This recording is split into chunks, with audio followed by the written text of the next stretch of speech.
Welcome, divas and dudes, to Powerhouse Bakery. We are visiting a wonderful little country, a very small country, and I just love the fact that our eyes are all on the world right now with what's going on in Ukraine. And I know I'm praying for them every day and just hoping for safety and an end to this madness. But, you know, it makes us look at these other little countries and wonder what the people are like and how do they live their days. You know, we feel kind of detached because we're in such a different continent, but the reality is we're not. We're all in the same quest for happiness and safety and joy in our lives. So Tunisia is one that I thought would be really fun to explore.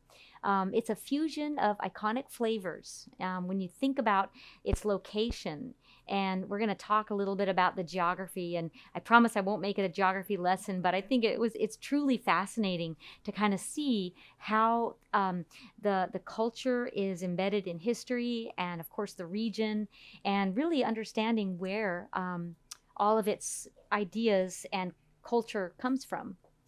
And so when we think about where it is in the world, it's a region that's heavily influenced by this beautiful area that it is on the globe. It's almost straight across to where we are in the hill country, if you think of it as around the equator.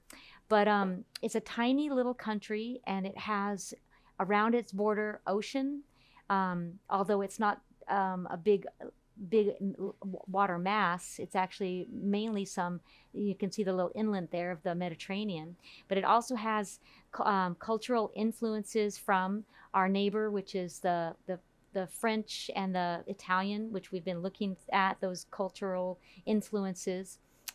So it's kind of fun to see how these cooking traditions are really evolving from these neighboring countries as well as the original people groups. I'd never heard of the Punics and the Berber.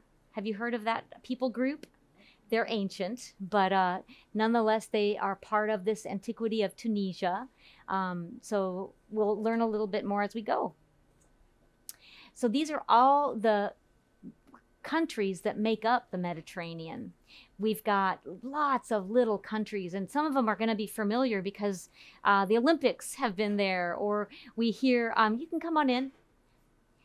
You can really understand some about the country when you see them on the news. And of course, the Olympics is so fun because we get to learn about the culture. They do a great job. So you'll recognize some of the names there.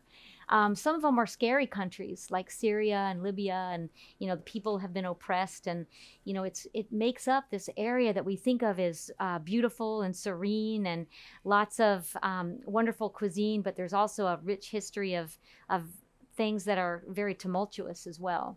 Algeria and Libya are right there. We can always recognize Italy because it's what shape? Exactly, the boot. And so we get our bearing from that. And then when we hop across the Mediterranean, that's where we find Tunisia. So it's kind of fun to get a world view about where we're talking about. And this is my last map slide, I promise. But again, it helps us understand when we're thinking about where we are. We've got Morocco, and we think of Moroccan food. Anybody ever go to a Moroccan restaurant? Yeah, and they're fun. And so what spices and what things do you see on the table? We might not go to a Tunisian restaurant, but we do go to a Mediterranean and a Moroccan. And so now we're starting to get a feel for what is unique about that area. So Sicily is there in that island, and we learned about the pastas, and we learned about certain cheeses, and of course lots of fish. And so those things are going to be very similar just across that Strait of Sicily over to Tunisia. And then Tunisia really dips deep into the landmass between Algeria and Libya. So we know that it's going to have some African flavors coming in there. When I say African flavors, can you think of anything? You will. You will. And so I know you can't read this, so I'm going to read it for you. And I just want you to be able to see or hear what the kind of the synopsis is of that country. The Republic of Tunisia is the northernmost country in Africa. And it is part of the Maghreb region, and it's bordered by Algeria and, of course, Libya. And then it's got the sea. So now we've got mountainous regions, we've got desert regions, and we've got the water. So the Berber people were dated as far back as 12th century before Christ. So a long time ago. No wonder we didn't know about the Berber people. We weren't around. And I didn't even learn about them in history as much as I can remember. So then we jump forward 146 before Christ. The Romans took over and ruled for 800 years. And they introduced Christianity to this region. The Muslims then conquered Tunisia at the year 697. Then the Ottoman Empire. Now that's starting to sound familiar, right? Anybody study the Ottoman Empire? If nothing else, with their kids. They took control in 1574 for about 300 years. And then the French took over in 1881. And then finally, under the leadership of Habib Bourguiba, Tunisia gained her independence in 1957. So that's just not that long ago, right? So I love the fact that they gained their independence recently. And when we know all this tumultuous events going on in our world today, that while things are changing, we sort of have an expectation that, in our era, everybody kind of has their own delineations and nobody jumps across and tries to take over land. But not long ago, it was really happening in other parts of the world as well. 2011, a Tunisian revolution was triggering fighting amongst its people because they wanted more democracy, so more freedom than what they had. So again, always looking at what's happening in the country, I think is just a good realization of what's going on with the people. Currently, while it is the smallest country in Africa, it is seen as the only democratic state in the Arab world and the only North African country classified as free. Interesting, right? It is one of the highest per capita incomes in the continent, as well as integrated in the international community. So it's got a place of its own. I mean, it's a strong people group. And while they are a blend, they are working for freedom. They believe in human rights. They are part of the current social construct of fighting for those components of humanity. They hold membership in the UN, the Arab League, the African Union, and enjoys close economic ties with the EU, and of course is a major non-NATO ally of the US. So you see why I had to read that. I was not going to remember all that. But I just felt like it was so cool to understand who we're talking about. And so as we dig into the food of the culture, nothing is more representative of people than what they put on the table. And so we're going to learn that Tunisian cuisine is very starchy. And when we hear that word, we think, oh, that's not good, right? We kind of go into our high horse and think, oh, starches. I've learned to give those up long ago. Well, not these people. This lablabi is a thick chickpea soup. This aseda is a cooked wheat dough ball. Now that does not sound very appetizing, but it's served with honey and olive oil. Okay, now it's sounding better. What other little ball of dough can we think of in other cultures? I think of like the Chinese dim sum, right? It's got a little piece of, I don't know, either meat or something in the center, and it's a soft, mushy ball. Anything else you can think of that's like that? What's that? Yeah, dumplings, right. And we're way good with dumplings here in the South. Yeah. And then what is really unique about the Tunisian foods are their spices, which you might have thought of when you thought of Moroccan. Olives and oil are always around. So, when I was doing the Italian dishes and I was trying to pour my olive oil, and I just bought that new decanter, and it was highly inefficient because it poured a little tiny drizzle, and so I had to take it off. Well, there we go. We know that we want robust amounts of copious olive oil. Grains, vegetables, they use a lot of eggs in a little different way than perhaps we do. It's not just for breakfast. That's something that's also common in the French culture, having eggs for dinner. Le petit déjeuner is the breakfast, and then le dîner is the dinner, and it's quite often just an egg and toast in the French culture. Here we're going to see eggs as part of a dish. You'll see fruit, fish, of course, and you'll see fruit. Oftentimes the fruit is dried Just like we saw the fish was dried in the Italian culture, even though you're in the middle of an arid region where lots of things are always growing, fish is always available. Why would we dry fish and dry fruit? Well, because the peasants don't always have access, and so when it's available, they get it, and then they dry it to store it. Breads, you'll see there's some real traditions around bread, and that's such a commonality among other cultures, right? The French baguette is very precious to their culture. Italian bread is very precious to their culture, and I guess for us in Texas, the tortilla is very precious to us. They use very little beef, very little lamb and chicken, but they do.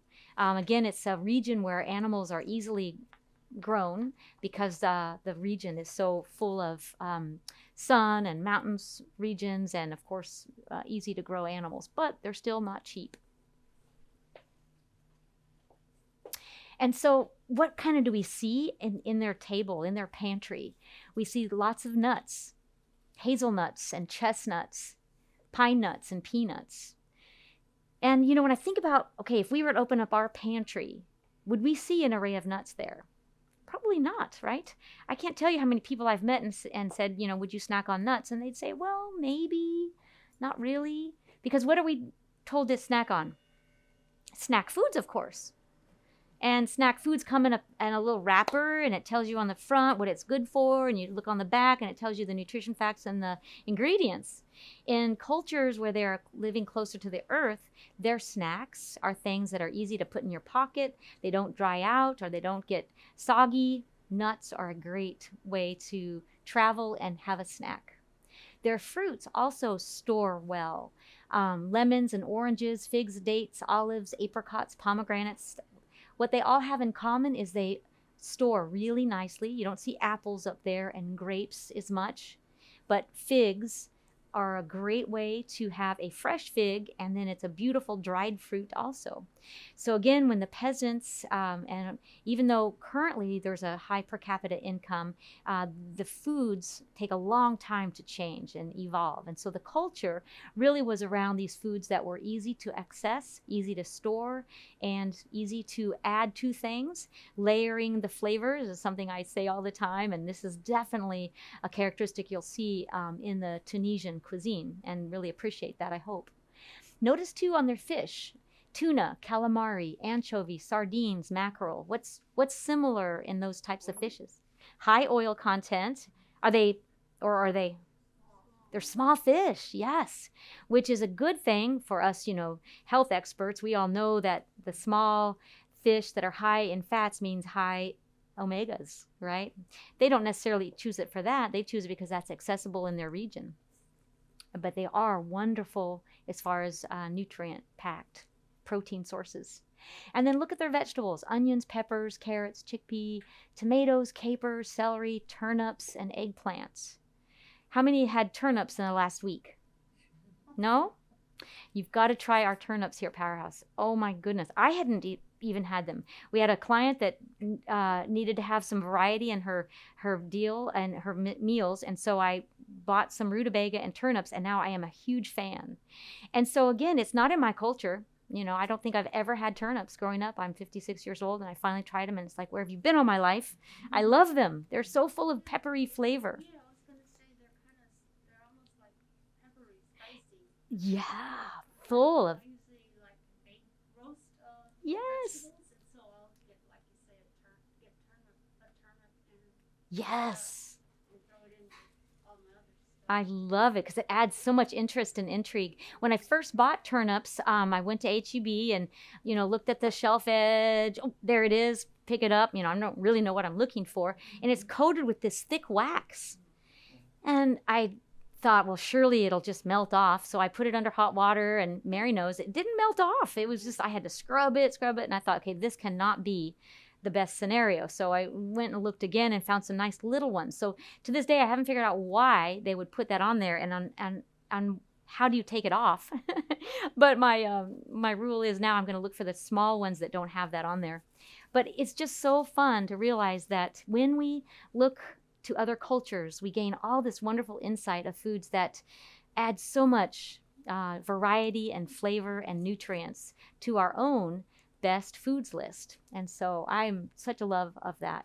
And of course, eggplant I've been using for years, and I know there's a lot of you guys that before caponata probably thought you didn't like eggplant, and hopefully now you're opening the door and seeing maybe I could like that. And the reality is there's so many that just fit into that category. If you haven't tried it, try it, because other cultures use it all the time. So here is one, shashushka. It looks so beautiful, bright colors. It's got eggs, of course, tomato, roasted peppers. It's pan fried. It's served with some bread and some couscous. So our first questions would be, well, golly, when would you eat that? How do you make it? And I don't have that kind of skillet, so that's certainly not something I'm going to do. You know, we might think that way. But the foods or the ingredients of the food, I should say, are familiar. And notice that their eggs are kind of cooked sunny side up. It looks like they've started with already roasted peppers, and so that's a food staple that they probably use quite a bit, and you're going to see that in a couple of the next slides. It has probably a good amount of olive oil in there as well, and plenty of good sauce to sop up. So something that's common in Tunisian food is really good sauce. Spicy, probably olive oil in there somewhere, and lots of flavor. So we're going to see all different varieties of this shashushka, and they're going to kind of take on different personalities, but the common component is that it have egg in it. It's in a wide pan, and it's kind of a mixture of several different vegetables. I have a recipe for that has a lot of spinach in it. Oh, But is that fantastic. like a very, I don't know, fusion thing that they would not use spinach in Tunisia? That's a great point. Because it wasn't listed in the veggies. I know.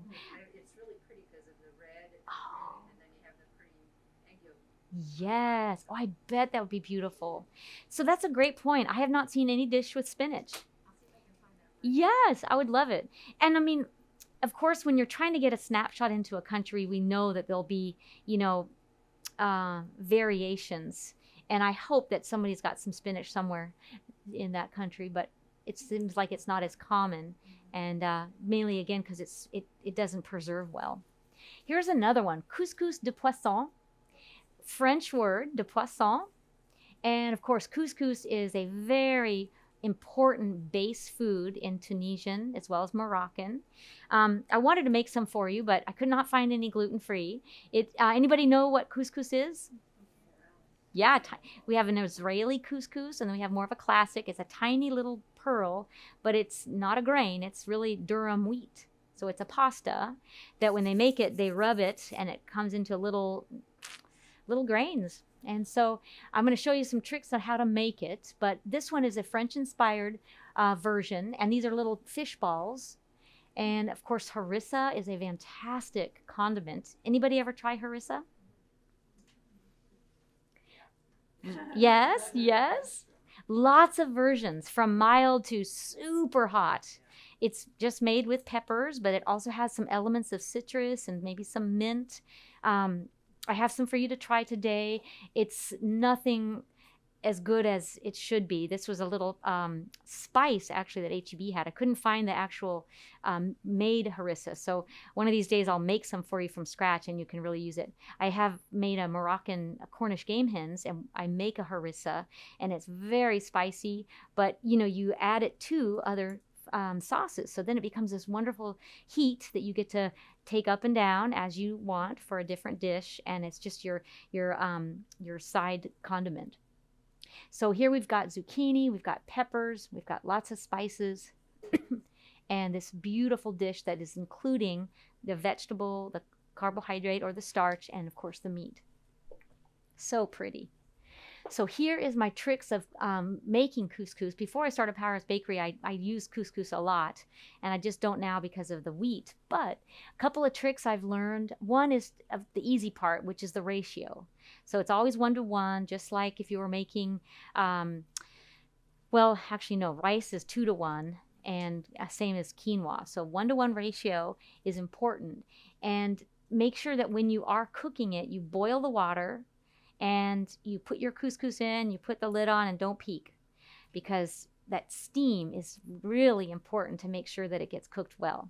And so you take it off the heat and you fluff it with the fork to dissipate the heat and make sure that those little pearls don't overcook. And then make sure you do lots of add-ins. Now, one I didn't mention, which I put up there in number 3. It looks like I have 2 3s. Sorry about that. But really what I found as of late is toasting it ahead of time gives it a wonderful texture, gives it a little bit of that browning reaction, which adds a little more flavor. Same trick as what I do with cooking eggplant. I heat up the skillet hot, I put the eggplant in dry, and I let it toast a little bit. It adds a little bit of crispness, and it doesn't get quite as soggy with the olive oil.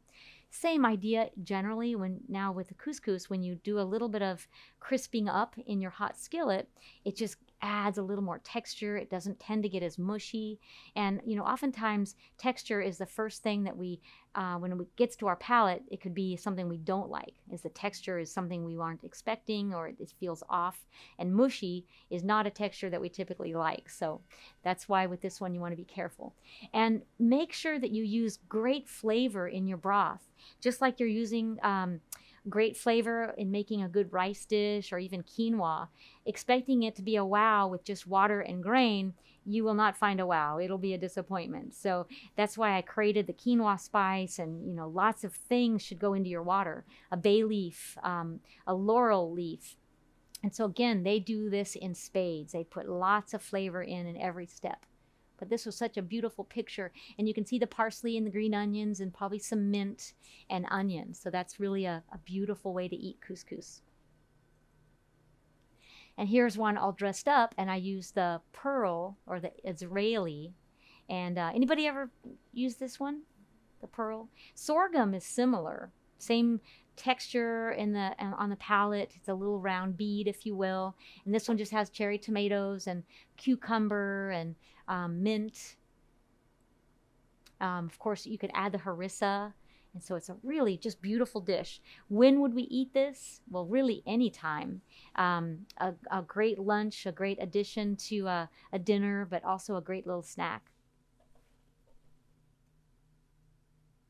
So now we're in the world of tagine. Anybody ever make a tagine? As I did this research, I realized that it has a lot of meanings. It can be just the cooking vessel.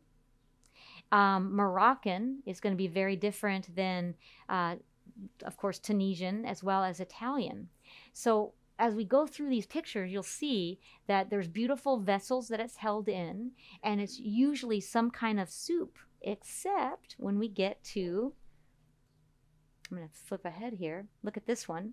Look at all the olives. Right? That one is spicy. So my imagination says that we would use a piece of bread, the flat bread. You'd pull off a piece of chicken and you have a little bundle of olives. Surely it's not going to be just a bite of olives. They're probably going to serve it on the couscous so you can see the things around the table. And then this one is, again, a very wide open container, and it's got all those beautiful peppers and, again, olives. So you see those similar foods continually pop up. And here is the Tunisian tagine, completely different. It is more of a frittata. So here they've jumped across the Mediterranean and taken on sort of the characteristics of a French frittata, even an Italian version. It's not a soup or a stew at all. Again, but it does have its egg, which is characteristic of the Tunisian dishes. The ragu, remember when we had Linda telling us a little bit about her Italian arancini, and we had a ragu that we would put in that. And it's just the term for tiny chunks of meat. It could be like a ground beef or turkey, and that goes into their tagine. Look at this too. They use rosebuds and cinnamon as another component of flavor that they pair with eggs.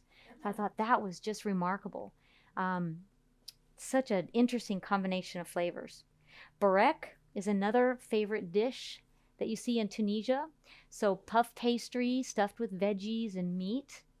So deep fried. So again, we see quite often deep frying. I mean, that's a fast cooking method. It's very transportable. It's easy to eat with your hands when it's been deep fried. So we saw that in Italy on the street food, and it's very common in other parts of the Mediterranean. And, you know, we kind of would maybe indulge in something deep fried. But again, the culture that isn't so focused on health and wellness eat these foods.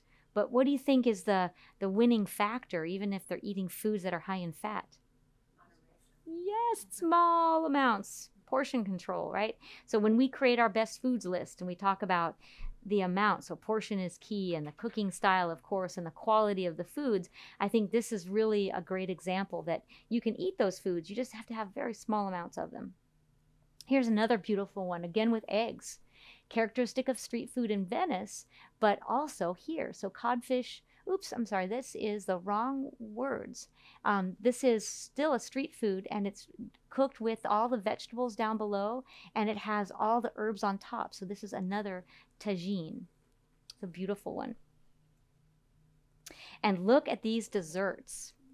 So yo-yo is the name they give the donut, which I thought was so cool. And they use sweeteners. You know, they're not, they love having sweets as part of their eating style.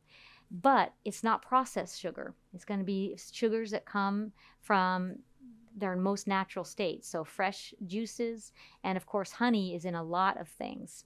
It's really fun to see how they can create dishes that are loaded with flavor and texture and color and still keep them very healthy.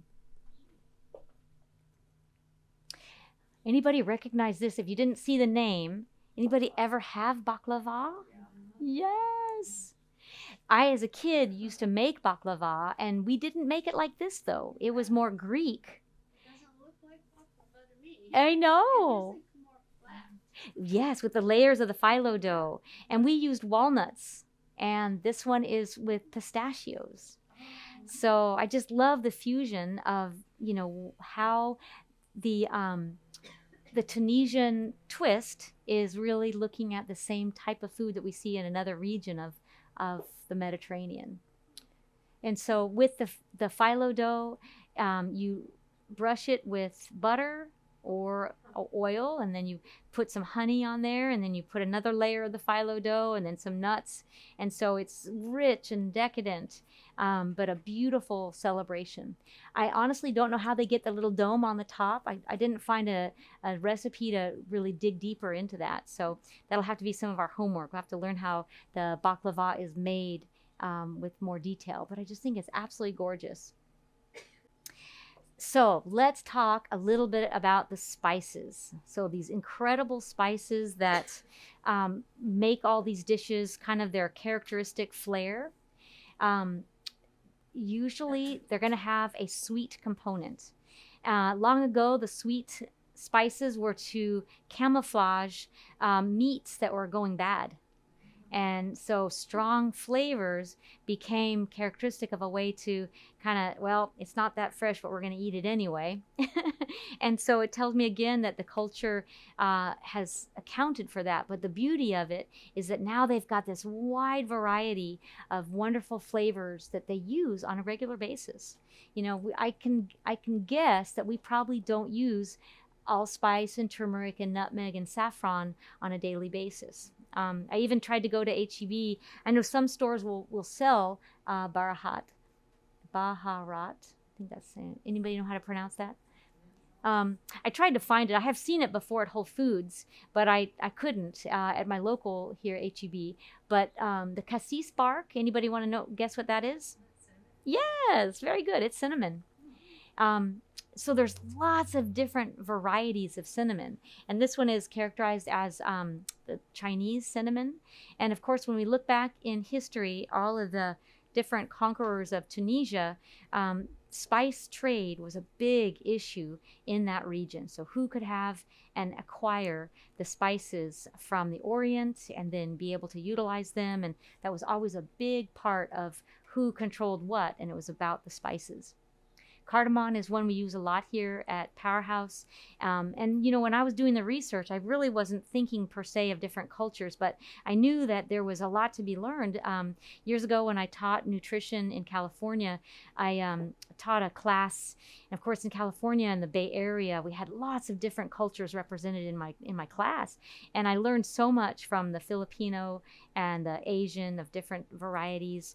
There was a couple of Indian and then even some European from Russia in my class. This was years ago. So I knew that these flavors were out there, but my purpose when I used spices at Powerhouse was finding the nutrient-rich ones.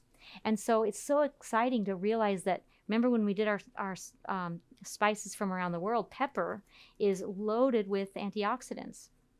Unfortunately, pepper is part of a lot of our kitchens, right? We fresh ground pepper on a lot of things. Allspice also has some great antioxidants. If you remember the video that I did on star anise, it has polyphenols and it has vitamin C and so many phytoestrogens in this humble little seed. Now, granted, we're not going to eat a lot of it, but every time we season, we think of how do we add a little more value to that food, and adding spices is hands down a fantastic way to do that. We all know turmeric, right? Turmeric is that bright orange one. I would much rather us have a turmeric root or even some fresh ground turmeric than have a capsule. Because the fresher, the better when we think of the volatility of the delicate acids, and of course the nutrients break down when they are finally ground up and sitting around for too long. So it's really a great way to get nutrients. And look at this beauty. Anybody want to guess what it is on the right? Yes, paprika. Yes, and something that's unique in Tunisia is the group on the left and the black seeds on top. Anybody want to guess what that is? I sure do. Black cumin. Black cumin. Gorgeous, right? And the flowers down below are where the black gorgeous purple flowers. And so again, nature is just marvelous that provides us with so many great nutrients. What other spice do we know of that comes from? Which one? Poppy seeds. Yeah, poppy seeds. I was thinking of saffron. But, there's a lot when you think about it. Poppy seeds are a great example. Saffron is quite expensive because it's the little fine plant. So it's a beautiful bright orange herb that we use in a lot of Tunisian cooking. Saffron is a beautiful one. But that is paprika. Anybody know where paprika comes from? Ground up chilies. Ground up chilies. I did not know that either. I tell you, I learn every day when I get to do these classes. But paprika is a true powerhouse of nutrients. I found this as I was doing some searching, and I thought, that is really amazing that 1 tablespoon of this beautiful bright red spice could be that loaded. 19% of the daily value of vitamin A, 13% of vitamin E, 9% of B6, which is thiamine, and 8% iron. It's like, wow. Now it makes us want to go add paprika to everything, right? What does it taste like? Describe what paprika does to a dish. Can you? I get the smoky. Yeah. Yeah, I like the smoky. I do too, the little bit smoky. So that means those peppers have been smoked, and that imparts that flavor. The sweet paprika is where they have obviously not been smoked. They're using a different variety of pepper that imparts a lot more of the brick, which is the description for the sugar content in a fruit or a vegetable. And so, yeah, we have sweet paprika, we have regular old paprika, and then smoked, and then hot, and then Hungarian. So all these different ranges are really about what peppers did we start with and how did we cook them in order to have a certain flavor profile. And really that even reminded me of our talk on teas. Remember when if you saw this video, we talked about white tea and green tea and black tea, and it's really still the very same plant, but it's all about how we process it once we pick it? Do we let it air dry? Do we let it sun dry? Do we roast it? Do we crumble it up? So it's amazing that the humble plants give us so much variety depending on how we work it. So beautiful paprika. Make sure you buy it often. You use it a lot because you want it to be really aromatic when you open it. Here's a couple more. So we're all familiar with cilantro. If you've been to any of my classes, you probably know about coriander because I love to talk about that one. And caraway. They use these in individual dishes. They combine them. When we think about how many different things were in that last spice blend, it's really uncanny that you can even pick one because there's so many flavors going on. But caraway is truly unique. I love to add that to our bread. I add it to different salads. We make one here called the boshni salad, and it's cabbage, and the flavor profile includes lemon and olive oil, of course, and caraway. And I just love how that flavor pops. I think we Americans have kind of gotten away from learning the nuances and the combinations of spices because we are so busy, we tend to grab a pre-made spice blend. And so promise me that you're going to experiment with seeds.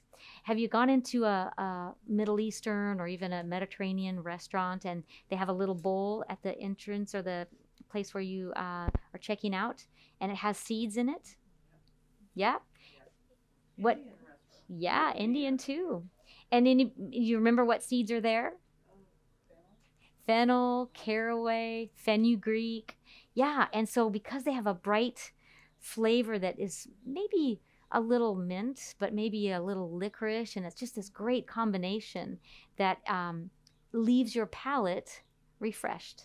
And so I think that's so much fun. And, now we do mints at the checkout, instead of a seed. And I just, the paradox there is so interesting that, we put candy in there to cover up the flavors that we just had instead of a seed. I love the latter. Anybody have anything they want to share with what they do with caraway or coriander? All right, challenge right there. You're going to have to try some new things. Oops. Here is that beautiful flower, the rose petals that are dried and added to the spice blends. And so again, we get to see these beautiful flowers and not only the beauty that they have in a vase, but also they are now used in flavor profiles. So the tabil is one that I don't know, but I promise you I'm going to learn because I am not at all familiar with using rose petals and flowers in my food. But this one uses bay, garlic, mint, turmeric, caraway, coriander, as well as this beautiful rose petal. So I honestly couldn't tell you what that's going to taste like. I just can't bring those flavors together. So it's going to be really fun to experiment with that. Now, I bet some of you have cooked or even presented a dish with edible flowers, the nasturtiums. Anybody ever use that? I bet you have, Evelyn. And so can you describe what flavor they have? No, to me, it's just so delicate. Yeah. It doesn't have much flavor. Yeah, I feel the same way. And now we're even starting to use little baby sprouts, and so like clover sprouts and power greens, and similar in that they'll have some color on the leaves, but we're starting to experiment with putting the fresh flowers and even the leaves on our plate as we're presenting it. But they really have gotten to be experts with it, and they steep the petals, they grind the petals, and then of course they add it to all these different combinations. So really fun. And the bread. So this to me looks very similar to something that is popular in South Texas. Different shape maybe, but the ingredients, flour, water, and salt. Yeah, or a tortilla. What am I missing? Does a tortilla not have this ingredient? Flour and water? And all around the world, breads are made like this. Some version of flour and water. And so where would we be without the almighty flour? And so, while some people have an allergy to the wheat gluten, it has really sustained human existence way before, written time. So it's amazing to see that this beautiful bread is made still very simply. Here's a picture. I hope I have, yes, a picture of the folks making it. And again, it looks so much like, to me, like a tortilla. It has that you have to work the dough. And as I was reading it, you just like if you make homemade bread, I used to love making homemade bread. You have to get the gluten activated, of course, the yeast as well. This one didn't have yeast though, so it's just the gluten that, as you massage it and work the dough, it starts to develop the strands, which gives it that characteristic chewiness. And of course, if you add yeast, now it's going to rise and have all the air bubbles. But the bread we saw here is flat, but it's absolutely fabulous. So being able to sop up all the fabulous spices and the spicy sauces are just wonderful with this bread. And so most of the families will always have bread at each meal as a utensil. And so it really lends itself. So now if we think back on that dish that had the olives and the chicken, having the bread with it changes the whole story. You're going to have a little bit of chicken and a little bit of olives and probably a good amount of the bread. Yep, that's my guess anyway. And so these are the pictures that I have at the last, and I found a fabulous website of cooks that do just Tunisian cooking. So I promise you I'm going to learn more. This one again is that same egg combination. It's got some of those anchovies on the top, and you can see in the side dishes is the harissa and the olives, which is going to be the side condiments.